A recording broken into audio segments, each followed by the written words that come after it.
Non amare è il primo passo per uccidere, lo ha detto il Papa questa mattina nell'udienza incentrata sul quinto comandamento. Anche insultare, ha aggiunto, vuol dire uccidere la dignità di una persona.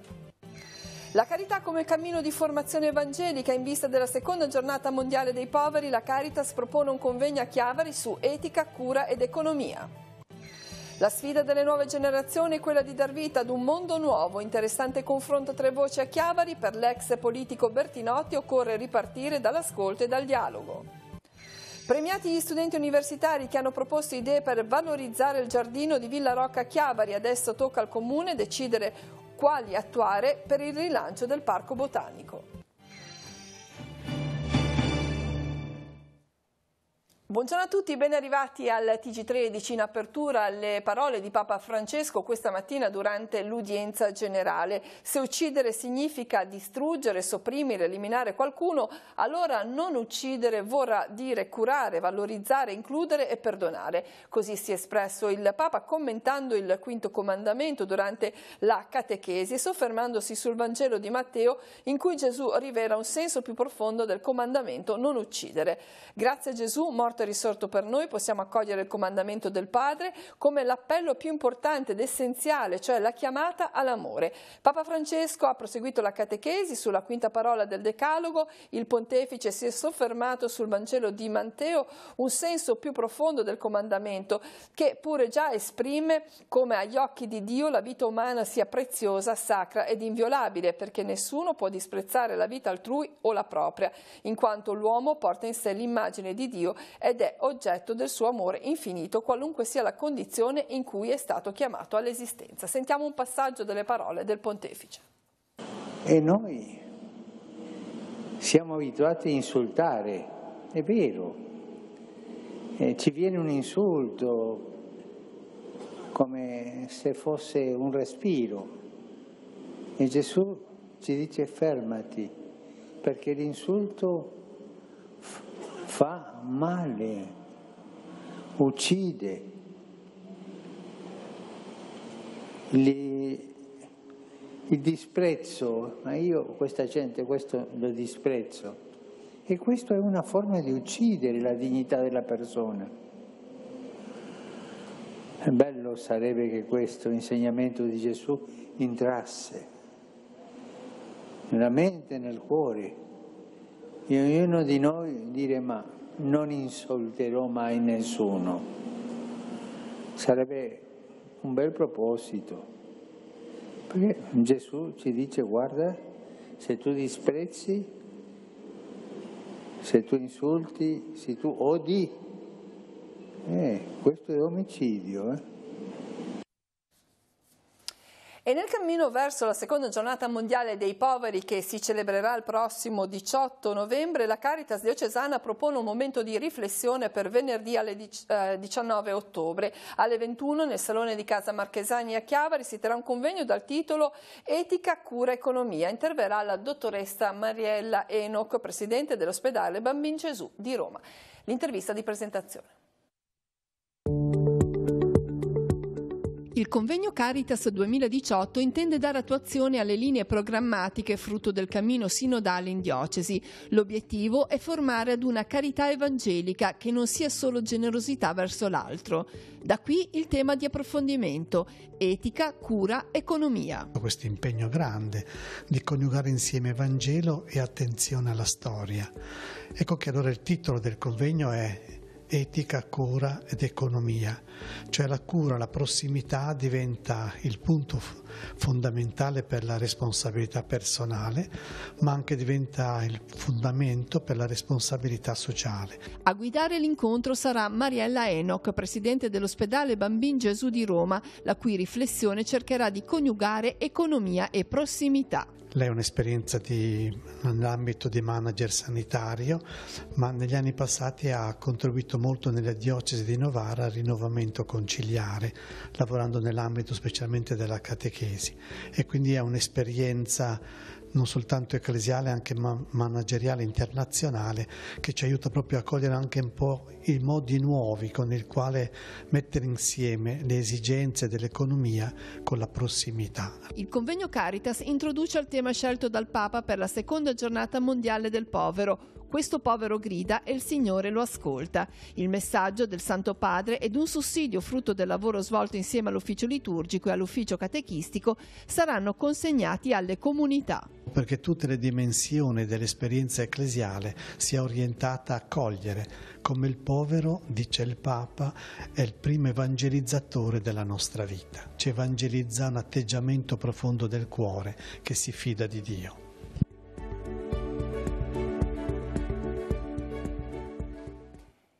Insieme ai giovani portiamo il Vangelo a tutti, invece lo spunto di riflessione per la giornata missionaria mondiale che si celebra domenica alla vigilia, sabato prossimo ci sarà a Carasco la veglia missionaria diocesana. Alle ore 21 porterà la sua riflessione Don Paolo Bacigalupo sul tema Imparare dalla missione.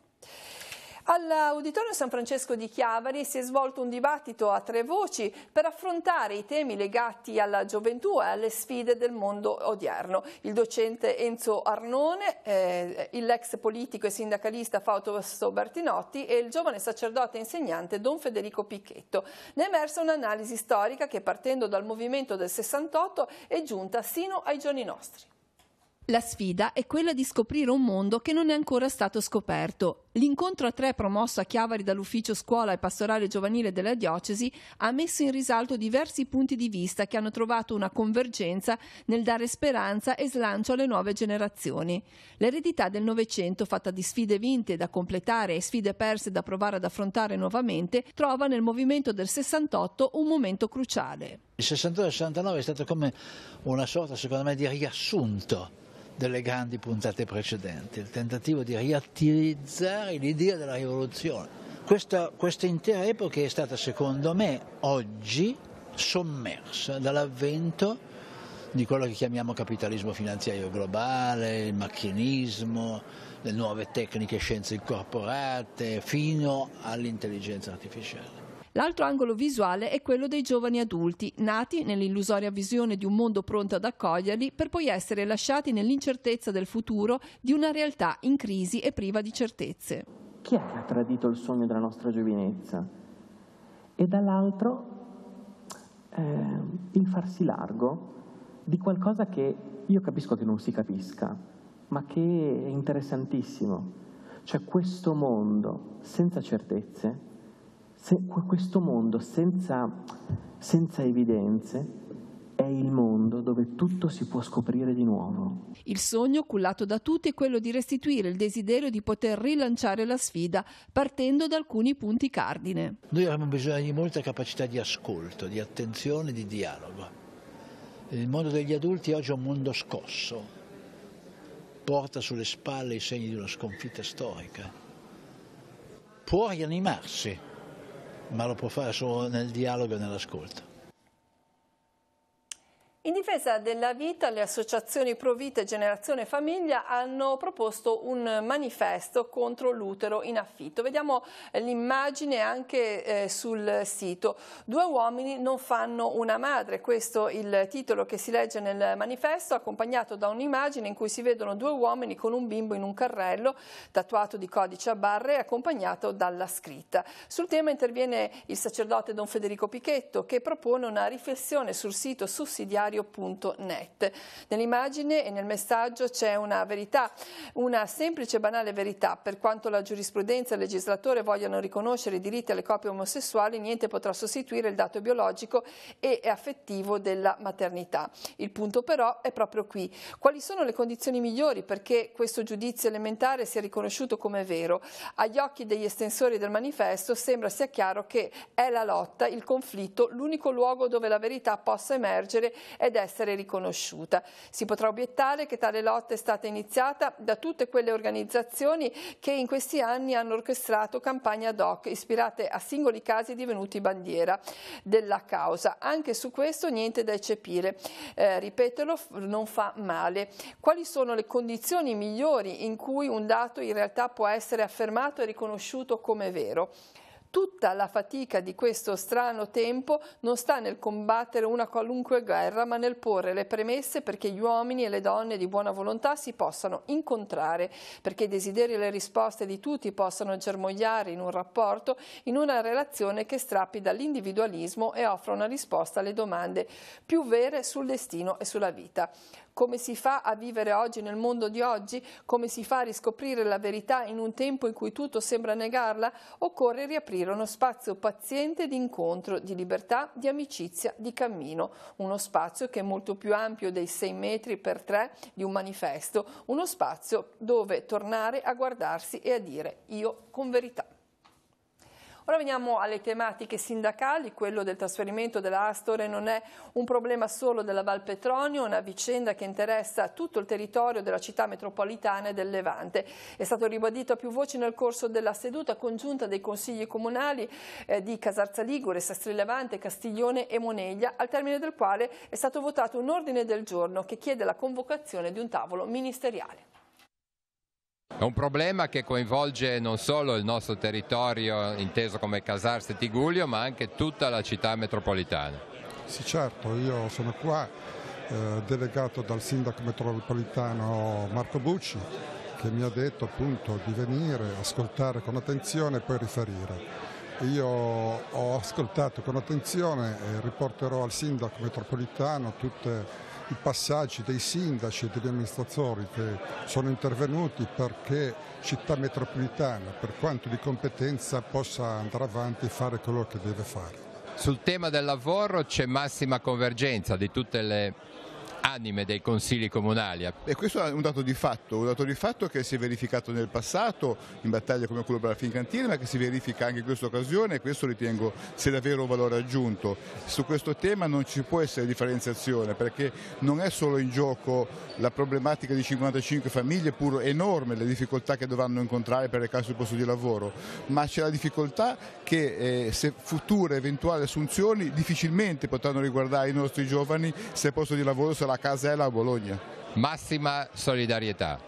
Certo, massima solidarietà come sempre per le aziende del nostro territorio, perché ci sono lavoratori che appartengono a tutti i comuni, e proprio per questo che noi siamo impegnati per riuscire a portare avanti questo problema. Noi dobbiamo combattere, mantenere le realtà produttive nel nostro territorio.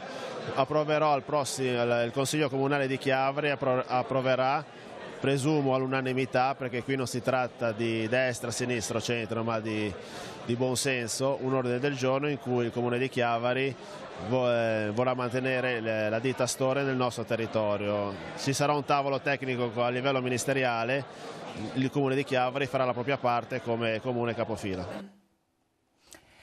Il comune di Sestri Levante è in difficoltà economica? La domanda emerge da un'interrogazione scritta dal consigliere di minoranza Marco Conti e presentata all'amministrazione comunale sestrese, in cui chiede lumi sulla situazione finanziaria del comune. L'amministrazione, spiega Conti, ha accesso ad un prestito di 30.000 euro per sostenere i lavori di spostamento di un'uscita di sicurezza del parcheggio Sant'Anna, una cifra che generalmente viene coperta con risorse proprie. Alcuni mesi fa, ricorda ancora, è stato acceso un prestito di 60.000 euro per l'illuminazione pubblica di San Bernardo. Secondo il consigliere, questa scelta rappresenta un segnale di difficoltà e scarsa virtuosità, di qui la richiesta di chiarimenti. Si è concluso il percorso che ha visto alcuni studenti universitari impegnati nel redigere progetti di rivitalizzazione del giardino di Villa Rocca a Chiavari. Ieri si è svolta la cerimonia di premiazione, ora toccherà al Comune approfondire gli elaborati per il rilancio del parco botanico.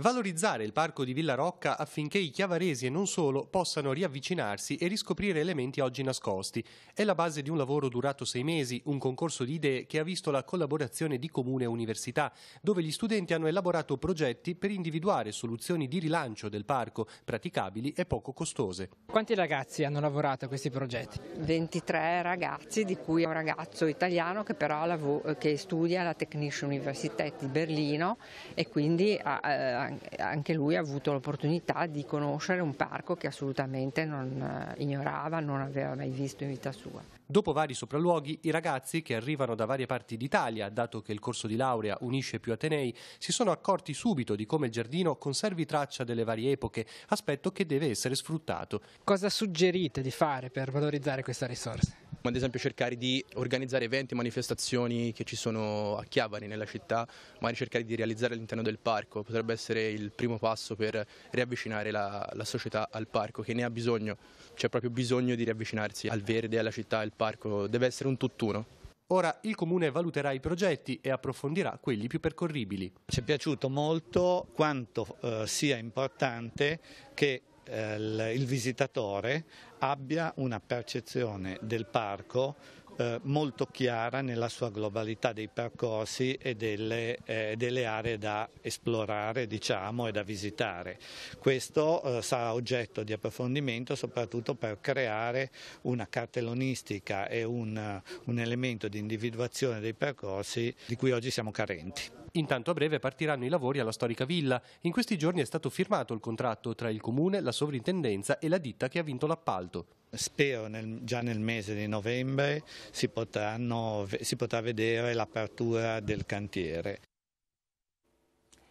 Saranno celebrati oggi pomeriggio nel santuario di Nostra Signora del Rosario a Favale di Malvaro i funerali di Pierina Boitano, mamma di Ubaldo e Cleto Crino, il primo sindaco di Favale di Malvaro. Le esequie sono in programma per le 16, l'anziana aveva 87 anni, la famiglia non chiede fiori ma offerti alla Croce Rossa di Cicagna. Naturalmente la vicinanza da parte di tutto lo staff di Telepace alla famiglia Crino. Ora sfogliamo le pagine dei quotidiani, poi ci ritroviamo con tutte le altre notizie. Avvenire titola limata la manovra ma all'Unione Europea non passa. Juncker, scivolata inaccettabile, il governo chiede che si ricreda. La legge di bilancio dimagrisce a 33,5 miliardi, scontro tra il MEF e la maggioranza, Conte tratta con Bruxelles, bene i mercati. Ex parlamentari sì del Senato saranno tagliati tutti i vitalizi. Poi nella legge di bilancio, numero chiuso abolito a medicina, subito no tra un po'. C'è stata una retromarcia del governo. Minori comprati sui marciapiedi o in case di lusso, il reportage, allarme a Roma per la baby prostituzione. E poi in Puglia la tappa avanti, i sindaci contro il Movimento 5 Stelle lasciati soli per questo gasdotto che dovrebbe arrivare in Puglia e portare gas dai paesi dell'est. Il Papa e interessi politici frenano la lotta alla fame. Vediamo nel messaggio indirizzato alla FAO: il Papa contro la fame, non c'è volontà politica.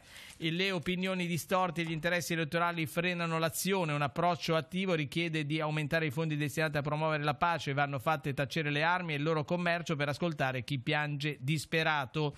Il rapporto della Caritas italiana: in Africa il futuro passa per la democrazia, la denutrizione si batte con lo sviluppo.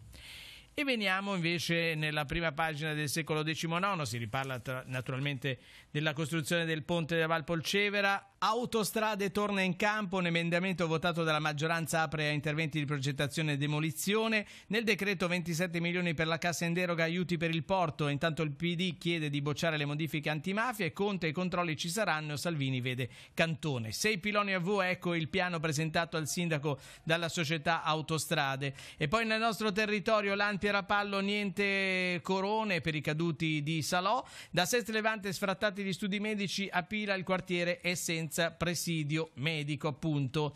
Nel Levante progetti e app dei futuri paesaggisti per valorizzare i tesori di Parco Rocca, premiati dal sindaco di Capo agli studenti vincitori del concorso di idee lanciato dal Comune e dall'Università di Genova.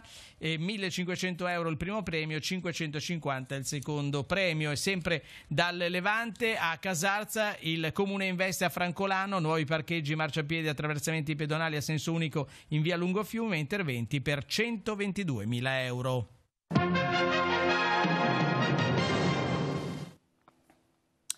Ora la cronaca, andiamo sul nostro sito internet. Occupa abusivamente un caravan a Bogliasco denunciato dai carabinieri. I carabinieri di Pieve Ligure hanno denunciato un uomo straniero di 26 anni residente a Marsiglia che da diverse settimane si era introdotto abusivamente all'interno di un caravan situato in un campeggio di Bogliasco. L'uomo l'ha occupato sino all'arrivo dei militari, asportando nel frattempo diversi generi alimentari ed altri beni. Ancora cronaca anche dalla redazione, per noi oggi Francesca Caporello. Sì, grazie Cristina, buongiorno a tutti. I carabinieri del nucleo investigativo di Polizia Ambientale e Forestale hanno colto in flagranza di reato un falegname che stava bruciando gli scarti della lavorazione del legno, considerati rifiuti speciali. È successo vicino ad una frazione di Rapallo durante i normali controlli del territorio. Gli scarti del legno contengono sostanze sintetiche come colle e vernici e con la combustione emettono nell'ambiente sostanze tossiche. Per questo motivo vanno smaltiti in impianti autorizzati. Il falegname è stato denunciato. Dalla redazione è tutto, ripasso la linea allo studio a te Cristina. Bene, grazie. E ancora una notizia che arriva da Carasco. Domani mattina nella biblioteca di Carasco sarà inaugurato il punto dislessia. Si tratta di uno spazio appositamente dedicato ai disturbi specifici dell'apprendimento. Il servizio è rivolto a studenti e genitori ed insegnanti. Potrà rivolgersi al punto anche chi non dislessico ha difficoltà scolastiche o necessità di indicazione sul proprio metodo di studio. L'inaugurazione è in programma alle 10. Per prenotare o per ricevere informazioni si può contattare il numero 333 6630 967. Si conclude così questa edizione del TG13. L'informazione di Telepace torna questa sera alle 19.15, alle 20.30 e alle 22.45 con Tigullio Oggi. Grazie a tutti dell'attenzione e buona giornata.